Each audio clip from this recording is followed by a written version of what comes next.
네, 저는 이 책을 읽고 여성에 대해서 상당히 많은 것을 알고 깨달았습니다. 음, 여자는 태어나는 것이 아니라 만들어지는 것이다. 지금으로부터 70년이 넘었죠. 전에 발간된 그러나 고전으로 불려도 충분할 만한 책입니다. 프랑스 실존주의자 작가이면서 철학자민 여성 해방 운동가의 글이죠. 시몬 드 보부아르의 글이죠. 남자에 비해 여자는 비본질적인 존재로서 타자이며 상대적인 존재이고 문명에 의해 고안된 산물에 불과하다고 말합니다. 여기서의 타자는 사르트르의 정의로 소외된 인간이나 권리를 빼앗긴 사람을 말합니다. 인류 역사를 거슬러 제2의 성에 대한 핵심을 살피고 말하고자 하는 바의 세밀한 증거를 찾아 사정없이 까발립니다. 여자는 생명의 원천이면서도 하녀이며 어둠의 세력일 뿐만 아니라 언제나 타자로 규정됩니다. 타자란 선에 필요할 때에는 선이 되지만 악에 더 가깝죠. 생물학, 정신분석, 유물사관의 관점으로 여자를 검토합니다. 여성의 현실, 타자 규정 분석과 결과는 1부에, 여자의 관점에서 여자들에게 부과된 세계를 있는 그대로 그리는 과정은 2부에 나옵니다. 갇혀있던 영역에서 탈출, 인간으로서의 공존에 참여하려는 과정에서의 어려움을 이해 가능하도록 돕습니다. 질기고 질긴 여성의 저항 역사이며 방대한 지적 여정의 결과물입니다. 여자가 만들어지는 과정, 여자가 사는 삶의 과정, 여정, 여자의 역사와 운명, 여자의 자유, 문학에서 보이는 여자 등 책 전편에 들여온 내용의 무게가 사고의 전 영역으로 파고듭니다.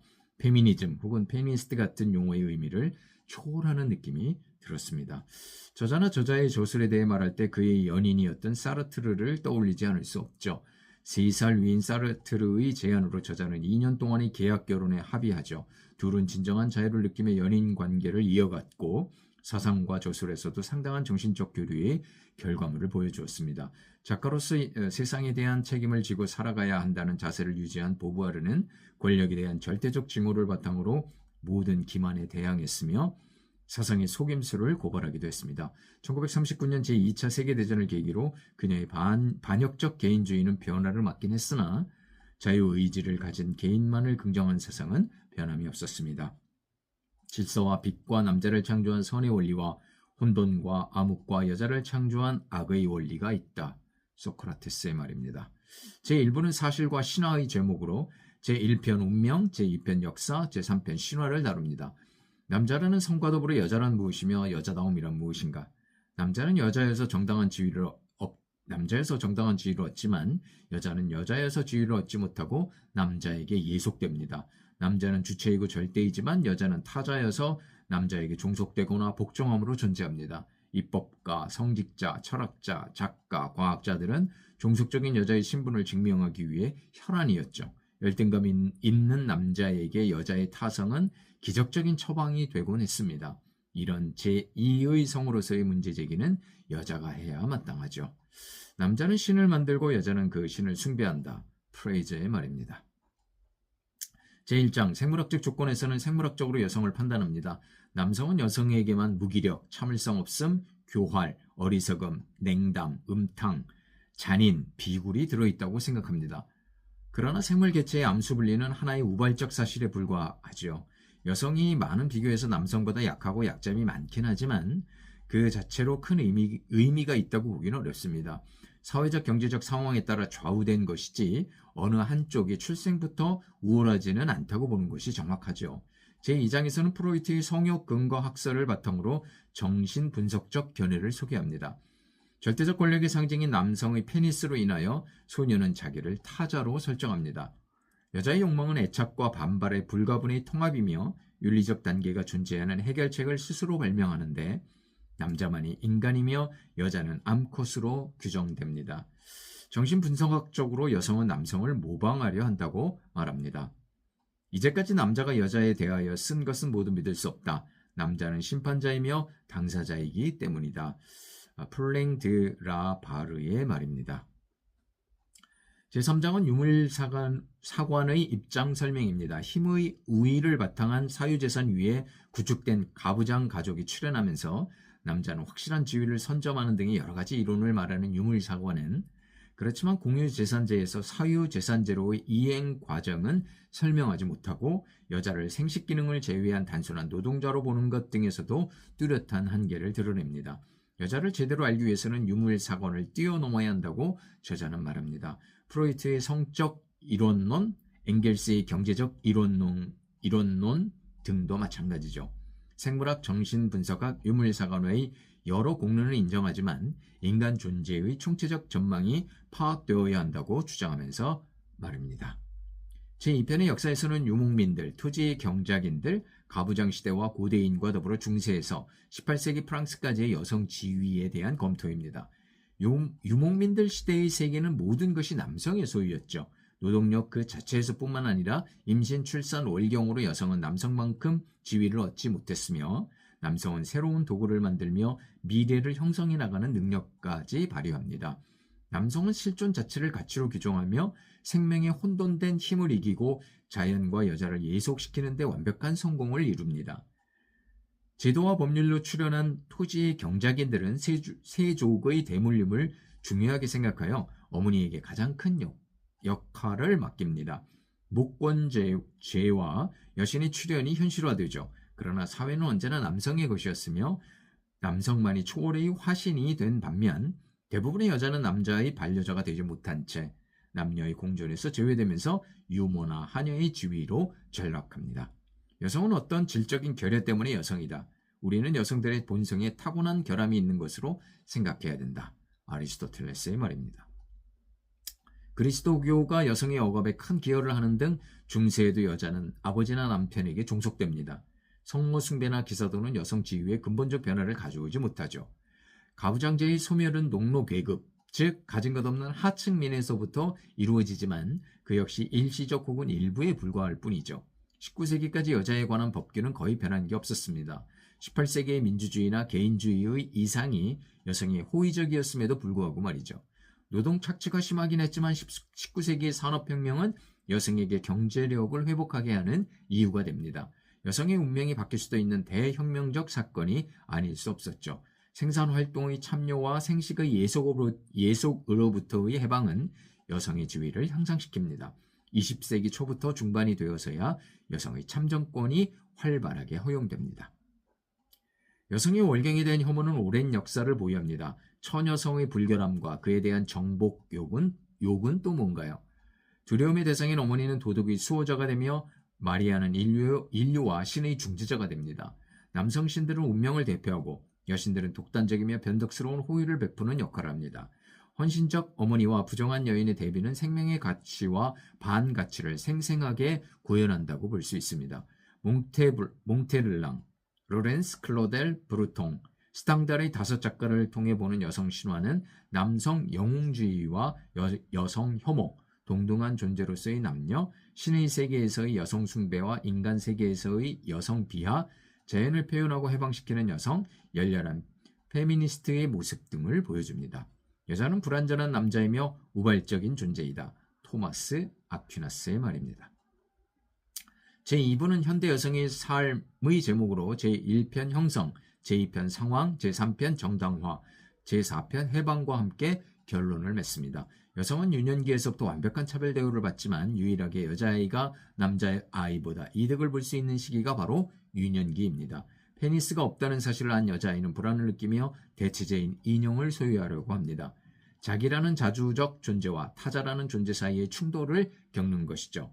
그들은 여자다움이 세뇌되며 아버지의 우월성을 받아들이면서 행복하지 않은 기분이 유지됩니다. 반면에 남자아이의 우월감은 여자아이의 열등감과 비례합니다. 희생자가 된 여자아이는 출산과 함께 성교 자체를 관통의 공포로 느끼면서 추잡하게 생각합니다. 월경 역시 갑자기 시작된 잔인하고 출구 없는 비극으로 여깁니다. 여성성이 타자성과 열등성으로 굳어지는 과정입니다. 남자의 육체는 여자의 육체와의 의미를 제외하더라도 그 자체로서 의미를 가진다. 그러나 여성의 육체는 남성의 육체를 고려하지 않는다면 의미를 갖지 못한다. 남자는 여자 없이도 생각할 수 있지만 여자는 남자 없이는 생각할 수 없다. 방다의 말입니다. 젊은 처녀는 순종과 체념이 습관화되어 기존 사회의 권위를 받아들입니다. 자기 전체를 소유하고 예찬하면서 남으로부터도 예찬받기를 원하는데 동성애적 경향도 매우 높죠. 부정적 강박관념의 표출은 나르시시즘과 마조히즘의 만남쯤으로 여겨집니다. 첫 경험은 여성에게 일생 동안 큰 영향을 끼치죠. 생물학적 혹은 공격적인 면에서 주인 행세를 하는 남성에 비해 여성은 성경험에 대한 혐오와 거부가 일반화되는 경향이 두드러집니다. 처음 성교에서는 단 4%의 여성만이 쾌락을 느낀다고 합니다. 여성에게 성교란 생물학적이라기보다는 심리학적인 것이라고 보는 게 맞습니다. 동성애는 의식적인 배덕이나 숙명적 저주가 아니며 상황에 따라 선택되는 태도일 뿐입니다. 그것은 갈등과 불균형 및 실패일 수도 있지만 풍요한 체험의 원천이기도 합니다. 제2편 상황편에서는 기혼 여성과 어머니 및 매춘부와 첩 등에 대한 분석과 함께 여장의 상황과 성격에 대한 세심한 관찰이 이어집니다. 결혼은 유일한 여성의 생존 수단으로 출발합니다. 여성의 존재를 사회적으로 정당화하는 방편인 것이죠. 여성은 남성의 성욕을 만족시키고 가사를 돌보며 아이를 양육합니다. 남자의 세계에 편입되는 것은 그 어떤 직업보다 여성에게 유리하게 작용합니다. 보장된 자유를 위해 두려움을 안고서도 결혼을 원하는 젊은 처녀는 결혼 이후에도 그것을 유지하려고 악착같이 매달립니다. 이혼은 여자만 손해보는 경우가 많기 때문이죠. 남편의 무지, 불감증, 가사의 압박감, 권리 없는 의무 등으로 나타나는 결혼 생활은 여성에게 외부와 자신을 동시에 공격하는 사도마조히즘을 갖게 합니다. 만성적 우울증과 신경쇠약 등을 겪으면서도 안정을 위해서는 위선적 결혼 생활을 강요당하는 것이죠. 아내의 권태, 기대, 실망은 연속적으로 반복됩니다. 여자는 굳세지도 못하고 확실하지도 못한 짐승이다. 성 아우구스티누스의 말입니다. 전쟁, 사형, 종교 재판에서는 성인의 사사를 묵인하면서 교회는 낙태를 금지합니다. 불법적인 낙태로 인하여 무수한 여성이 죽음이나 병으로 고생하죠. 미혼모가 되는 것을 피하기 위해 여성은 자살을 택하거나 미신적 낙태를 시도하고 때로는 영아를 살해합니다. 낙태의 강요는 남자의 무책임으로 볼 수도 있습니다. 모성애는 상호 교류 없는 여러 감정의 복합으로 좋거나 나쁠 수 있죠. 여자의 무능함의 인정과 모성애를 존중하는 상황은 상당히 모순적입니다. 어린아이를 욕구 불만이 가득한 여성에게 맡기는 꼴이죠. 화려한 화장이나 옷차림으로 나타내는 여성의 지위와 욕망의 표출은 인습 거부의 표현이긴 하지만 진정으로 여성의 고독을 면하게 하지는 못합니다. 결혼이 낳은 필연적 결과는 매음이며 매춘부는 속죄의 양입니다. 여성다움을 갑자기 빼앗기는 폐경기로 여성은 제2의 인생을 시작합니다. 가정생활이나 종교에 열중하고 금욕주의를 실천하면서 손주에게 큰 애착을 갖죠. 고대 그리스로부터 현대까지 여성에 대한 비난은 이어집니다. 여성은 자기 안에 갇혀 있어서 사소한 일에도 따지기 좋아하고 진리나 정확성에 대한 관념이 없다고 말이죠. 도덕이 결여되어 있고 비열하게 공의적이며 거짓말쟁이의 연극을 잘하고 이해관계의 발달 등의 비난은 여성이 운명적으로 그렇게 태어났거나 여성만의 호르몬 작용 때문이 결코 아닙니다. 여성이 살고 있는 상황이라는 틀에서 나온 것뿐이죠. 여성은 역사적으로 한 번도 자주적이며 그들만의 폐쇄적인 사회를 구성한 일이 없고 남자에 종속되었습니다.